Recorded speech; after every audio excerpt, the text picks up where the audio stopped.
नमस्कार। प्रारब्ध पर आप सभी का स्वागत। मैं अमनीश। चैनल आपने सब्सक्राइब किया है, वीडियोस को आप लाइक करते हैं, शेयर करते हैं, इसके लिए बहुत बहुत धन्यवाद। बेल आइकन जरूर दबाइएगा ताकि किसी भी अपलोड की सूचना सीधे आपको मिले। स्वागत वाली थाली के साथ आइए स्वागत कर लेते हैं व्यालोक जी का। बहुत बहुत स्वागत। नमस्कार सर।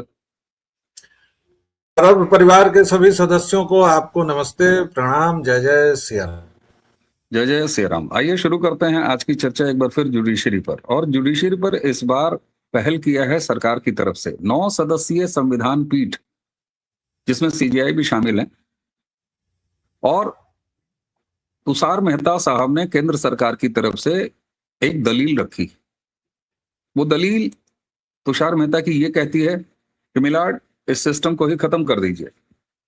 केंद्र ने क्यों की ये मांग और सीजीआई का जवाब क्या रहा, इस पर बात करेंगे। और जब उसको हम बंगाल के हालिया मामलों से जोड़ेंगे तो एक नई दृष्टि भी मिलेगी। दरअसल ये पूरा मामला जुड़ा हुआ है सबरीमाला के मामले में। पीआईएल तमाम दाखिल की गई और ये सारे पीआईएल उनकी तरफ से दाखिल हैं जिनका सबरीमाला, उसकी परंपरा, उस पर भरोसा, सनातन, इससे दूर दूर तक का कोई मतलब ही नहीं है। 9 सदस्यीय संविधान पीठ, सोचिए आप, इस मामले के लिए गठित की गई। और उसके सामने Tushar Mehta, solicitor general of India, उन्होंने कहा कि साहब ये जो पीआईएल है, जनहित याचिका, इस व्यवस्था को आप समाप्त कर दीजिए। क्यों? क्योंकि जब पीआईएल शुरू की गई थी, दरअसल पीआईएल का कॉन्सेप्ट ये था कि ऐसे लोग जो गरीब हैं, जो अदालती खर्चे नहीं वहन कर सकते, जो खुद अदालत नहीं जा सकते, तो उनके लिए कोई तीसरा पक्ष चला जाए। खेल यहीं से शुरू होता है। मेहता ने कहा कि साहब देखिए, इसका बहुत दुरुपयोग होता है, ब्लैकमेलिंग से लेकर, और हम सब ने देखा है कैसे कैसे पीआईएल, यूजीसी वाला मामला क्या था, पीआईएल ही था।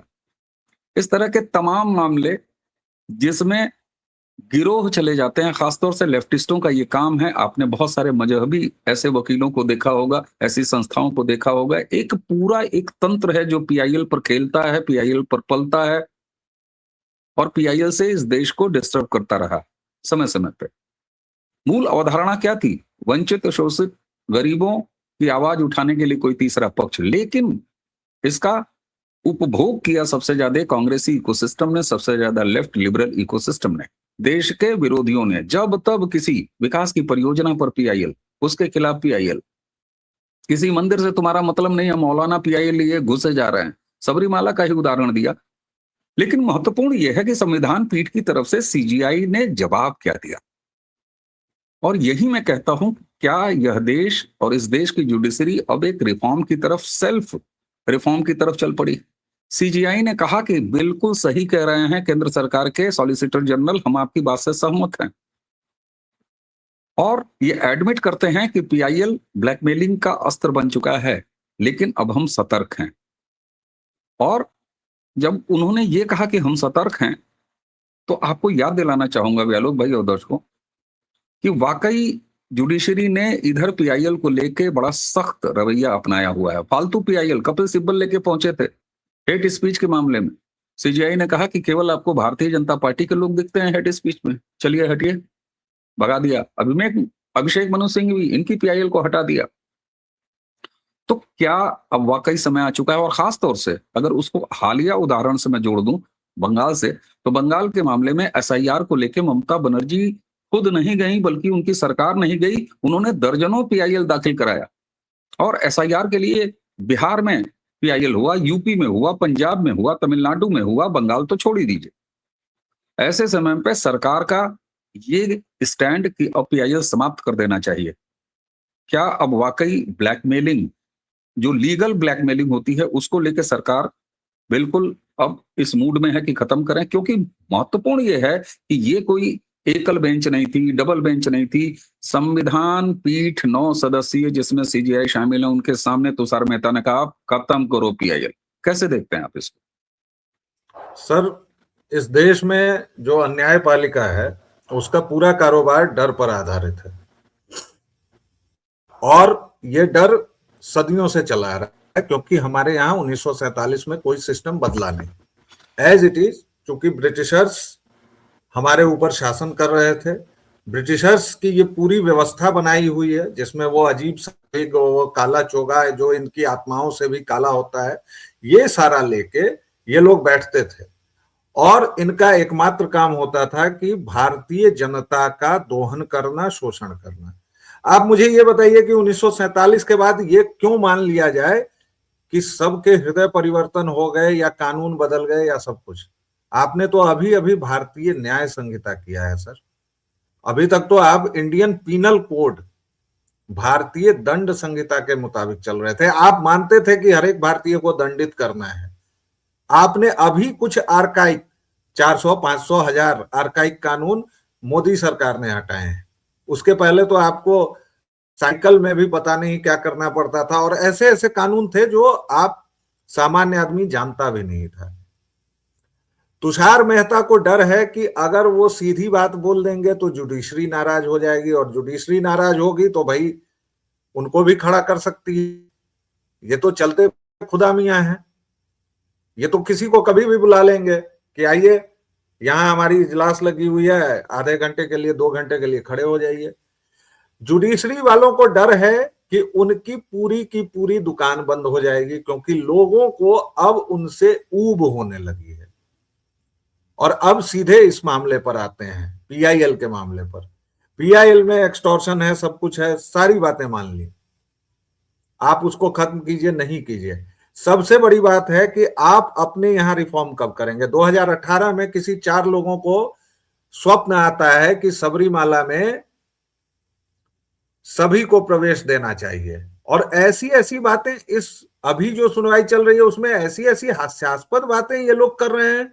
और ये लोग जज बने हुए हैं, ये लोग देश का निर्णय कर रहे हैं। एक पूरे समुदाय का भविष्य इन्होंने अधर में लटकाया हुआ है। एक जज साहिबा बोल रही हैं कि 3 दिनों तक स्त्री को अछूत कैसे मान लिया जाता है? क्या यह संविधान में वर्णित अनटचेबिलिटी की धारा का समर्थन या विरोध नहीं है कि आप अछूत मान रहे हैं? ये जज साहिबा कहां से आई हैं मुझे नहीं पता, मतलब ये कम से कम भारतीय तो नहीं लगती हैं, क्योंकि हम लोग तो बहुत चीजों में अछूत बनाते हैं लोगों को। भाई हमारे यहाँ कोई शोक हो जाता है, कोई किसी की मौत हो जाती है तो 3 दिनों तक नॉर्मली खाना नहीं बनता है और 9 दिनों तक उसमें हल्दी नहीं पड़ती है। बहुत सारे अलग लोकाचार की विधियां हैं, लेकिन कुल मिलाकर अछूतपना वहां भी रहता है, तो उसको भी बंद कर दीजिए। आपको सारी परंपराएं हिंदू समाज के समय क्यों याद आती हैं भाई? 1000 मंदिर हैं अयप्पा भगवान के, एक सबरीमाला में, और किन लोगों ने ये पीआईएल दाखिल की थी? कोई ईसाई है, कोई जिहादी है, कोई कुछ है। और इसी पर अगर बाइनरी तैयार करने लगे हिंदू, तो आप कहेंगे कि जुडिशरी का मजाक उड़ा रहा है। आपकी हालत खराब हो जाती है हाजी अली के बारे में बोलने में, आपकी हालत हो जाती है मस्जिदों में के प्रवेश नहीं देने को लेकर, आपकी हालत खराब हो जाती है कि मस्जिदों में, मदरसों में हथियार मिलते हैं, तो हर एक मस्जिद मदरसे में सीसीटीवी क्यों नहीं होना चाहिए? आखिर ऐसा क्या होता है वहां? लेकिन हिंदू चूंकि कुछ नहीं करेगा तो आप करने लगेंगे। आप इसको पीआईएल पर ले आए। मैं तो सबसे पहले कहता हूं आप 2018 के फैसले पर जाइए। आप होते कौन हैं? इस 9 लोगों की बेंच में मुझे ये बताइए, क्या इतनी खासियत है, इतनी सलाहियत है कि ये लोग 80 करोड़ हिंदुओं के भाग्य का फैसला कर देंगे? कहां से पढ़े लिखे हैं ये? नहीं, मोहम्मद तो ये का मामला बताइए होता है सर, सर। एक सेकंड बस कर रहा हूं सर, बस खत्म कर रहा हूं, बस भूल जाऊंगा। मोहम्मदन का मामला होता है तो आप मुल्ला, मौलाना, मौलवी, आलिम, फाजिल सबको बुला लेते हैं।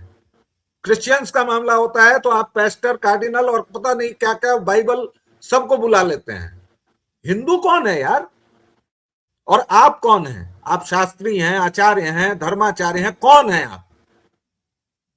हिमाकत की दाद देता हूं मैं इन जजों की, और यह हिमाकत केवल इसलिए है क्योंकि हिंदू इनका प्रतिकार नहीं कर रहा है।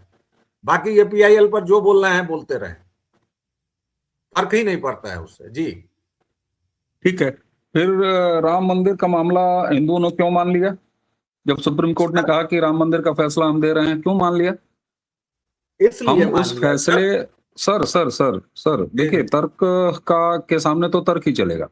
जब आप हाँ ये कहते बिल्कुल हैं तुम कौन हो फैसला देने वाले, तुम कौन हो तय करने वाले हिंदुओं के मामले को, तो हिंदू के आराध्य देव भगवान श्री राम कहाँ पैदा हुए, ये हिंदू तय करता। फिर ये सुप्रीम कोर्ट में गया क्यों मामला, और सुप्रीम कोर्ट का फैसला हमने माना क्यों? ये भी एक तर्क है, आगे आप कहिएगा। लेकिन महत्वपूर्ण यह है कि इस मामले में जब पीआईएल खत्म करने की बात की, सबरीमाला की सुनवाई होते समय, तो सीजेआई ने क्या कहा?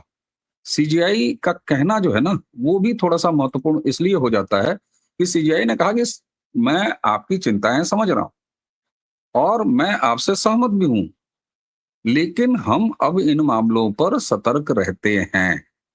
जब लोग अलग-अलग एजेंडे लेकर आते हैं।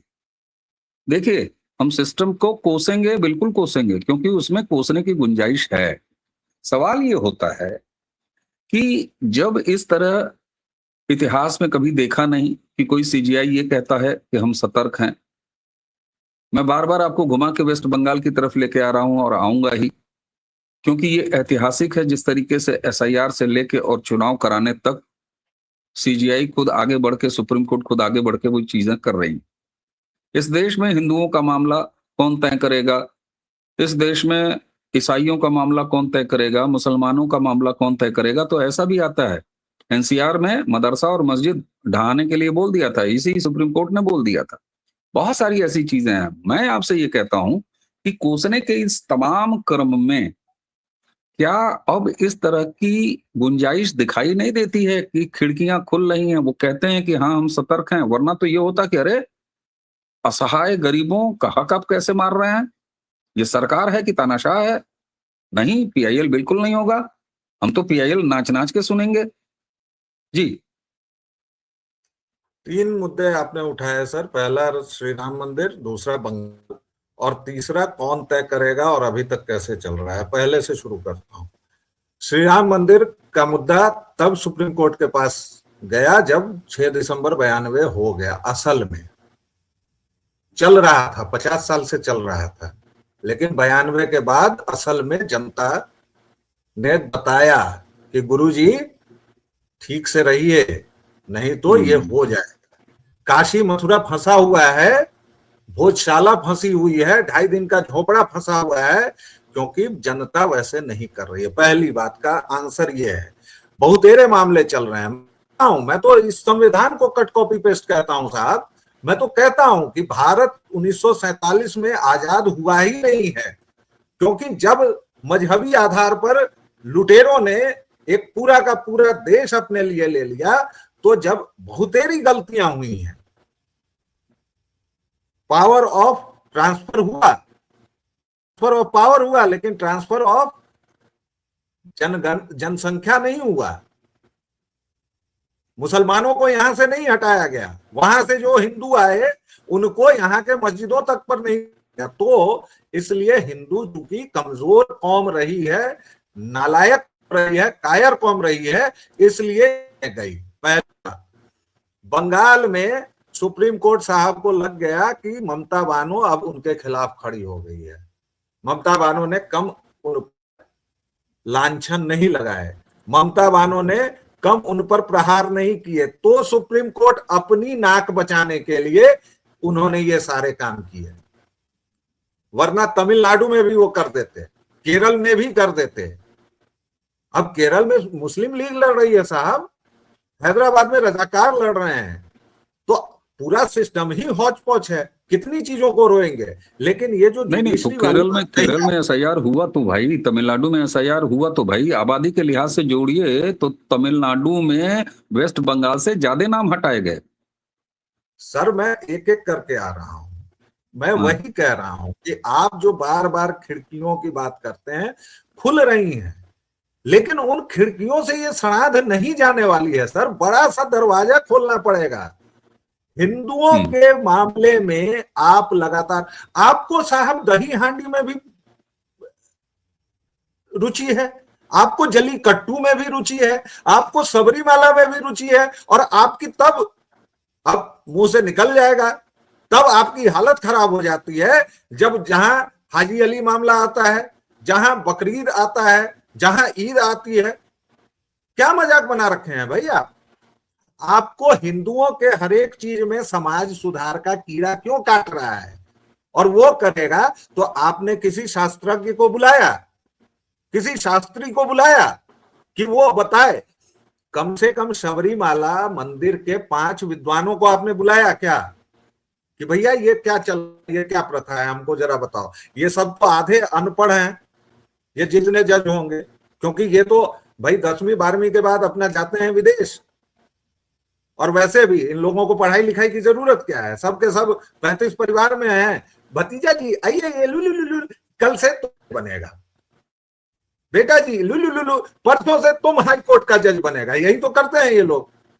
ना इनकी शिक्षा के बारे में पता है, ना इनकी योग्यता के बारे में पता है। कैसे बनता है सुप्रीम कोर्ट का जज, जरा मुझे बता दीजिए।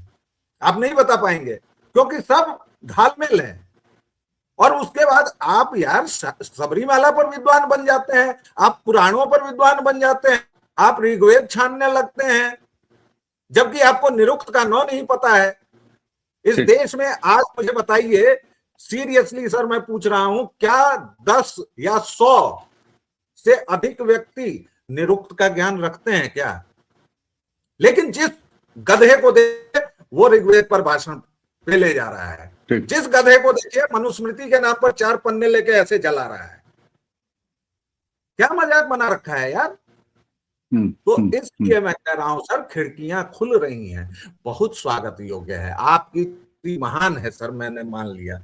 लेकिन मुझे तब तक इस जुडिशरी पर कोई भरोसा नहीं होगा जब तक यशवंत वर्मा वहां टिका हुआ है, जब तक नालियों में पैसे बहते हैं, जब तक ये हिंदू द्रोही आचार इन लोगों का चलता रहता है, जब तक ये हिंदू समाज के बंटवारे के लिए अंग्रेजों की लेगेसी को लगातार ढो रहे हैं, और जब तक ये 3 महीने की छुट्टी हमारे पैसे से हमारी ये नौकर लेते रहते हैं।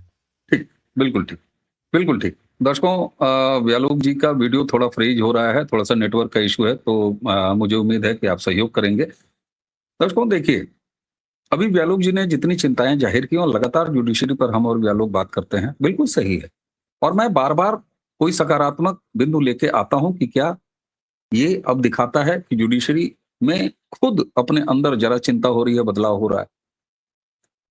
अब इसी मामले को आप देख लीजिए भाई, मैं कहता हूं व्यालोक जी ने अभी कहा कि तुम्हें हर हिंदू के मामले में ही उंगली क्यों करनी है, तो यही तो सॉलिसिटर जनरल ने कहा। क्योंकि अगर पीआईएल नहीं दाखिल हुई होती तो सुप्रीम कोर्ट को कोई खुजली नहीं मची थी कि वो सबरीमाला में कूद पड़े। और तभी सॉलिसिटर जनरल ने कहा कि साहब ये अब एजेंडाबाजी होती है। हालांकि एजेंडा शब्द सॉलिसिटर जनरल ने नहीं कहा, उन्होंने कहा कि दुरुपयोग होता है। बल्कि इससे 2 कदम आगे बढ़ के सीजीआई ने कहा कि हाँ, हम बेहद सतर्क हैं जब इस तरह के एजेंडे लेके कोई आता है पीआईएल के जरिए। सवाल ये होता है कि व्यालोक जी जो कह रहे हैं वो भी चिंता बिल्कुल सही है, लेकिन मैं जो बात कह रहा हूं उसे भी जरा कंसीडर करिए कि क्या खुजली मची थी? नहीं मची थी साहब। ये पीआईएल जैसी चीजें हैं, ये अस्त्र हैं जो कांग्रेसी इकोसिस्टम ने और कांग्रेस की सरकारों ने हर ऐसे मामले में उंगली करने के लिए दिया हुआ है। लेकिन अब जरा आईना भी दिखा देता हूं, वो भी बड़ा जरूरी है। अगर ये गिरोह पीआईएल लेके हिंदू मामलों में, सनातनी मामलों में, मंदिरों के मामले में, हमारी परंपराओं, हमारे रिचुअल्स के मामले में घुसते हैं, तो हम क्या करते हैं? हमारे यहां वकील नहीं है, हमारे यहां पीआईएल लोग दाखिल नहीं कर सकते। ये भी आईना देखना बड़ा जरूरी है। बाकी दूसरों को आईना दिखाना तो हमारा और पूरी दुनिया का, मानवता का सबसे प्रिय शगल है। लेकिन मैं बार बार ये पूछता हूं कि जब हम ये कहते हैं कि तुम हमारे मामलों में दखल क्यों देते हो, तो हम उनके मामलों में दखल क्यों नहीं देते? और शायद यही वजह है कि केंद्र सरकार अपने सॉलिसिटर जनरल के जरिए 9 सदस्यीय संविधान पीठ, और जिसके वकील कौन कौन है ये भी बड़ा महत्वपूर्ण है। ये जो वकील साहब लोग हैं, आप जरा जो जज साहब लोग हैं सीजीआई के अलावा, BV Nagarathna, justice MS Sundresh, justice Ahsanuddin Amanullah, justice Arvind Kumar, justice Augustine George Masih, justice Prasanna, justice R Mahadevan और जस्टिस बागची, मैं कहता हूं इसमें ये मसीह साहब की क्या जरूरत है भाई, इसमें ये अमानुल्लाह साहब की क्या जरूरत है भाई। ये चीजें तभी आ रही हैं, और प्रमुख बात यह है कि सीजीआई ने सहमति दिखाई है कि ये जानबूझ के एजेंडा खोरी की जाती है। तो मुझे लगता है कि आज नहीं तो कम से कम हर तरह के मामलों में, विकास से लेके धार्मिक, इन सारे मामलों में उंगली करने वाली ये जो पीआईएल है, आज यूजीसी पर बड़ी चिंता करते हैं। वो इंदिरा नाम की महिला पीआईएल लेकर ही गई थी और उसी पर ये सारा बवाल मचा। तो मुझे लगता है कि सरकार अब धीरे धीरे उन सारी चीजों को छांट रही है, और मेरे लिए महत्वपूर्ण यह है कि सीजीआई ने कहा हाँ हम सहमत हैं, लेकिन हम सतर्क रहते हैं।